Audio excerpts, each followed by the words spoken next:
Gələn tədris ilindən kənd məktəblərində çalışan müəllimlərə 2000 manat məbləğində əlavə ödəniş veriləcəyi açıqlanıb.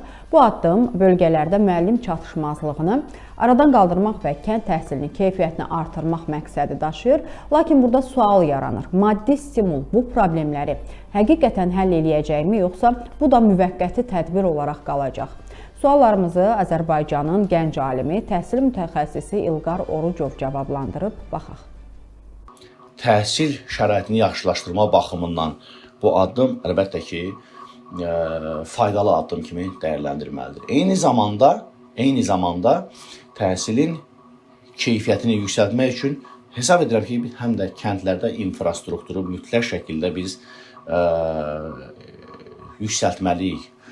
Bir gənc müəllim kifayət qədər bacarıqlıdır, kifayət qədər savadlıdır və o gedib, tutaq ki, kənddə, ucqar bir kənddə, o infrastruktur olmayan yerdə, o mühitə düşəndə təbii ki, o həmin mühitdə özünü reallaşdıra bilməyəcək. Yəni, bütün bu zəncir, təhsil ekosistemi istər müəllimlərin işə cəlb olunması, müəllimlərin motivasiyasının artırılması, digər tərəfdən məktəb infrastrukturu, dərslik, təhsilin keyfiyyəti və s. Bütün bu infrastruktur, bu ekosistem hesab edirəm ki, düzgün, planlı şəkildə və səmərəli şəkildə birgə tətbiq olunsa, o zəncirin bütün həlqələri yerində olsa, o daha faydalı ola bilər və daha təsir edici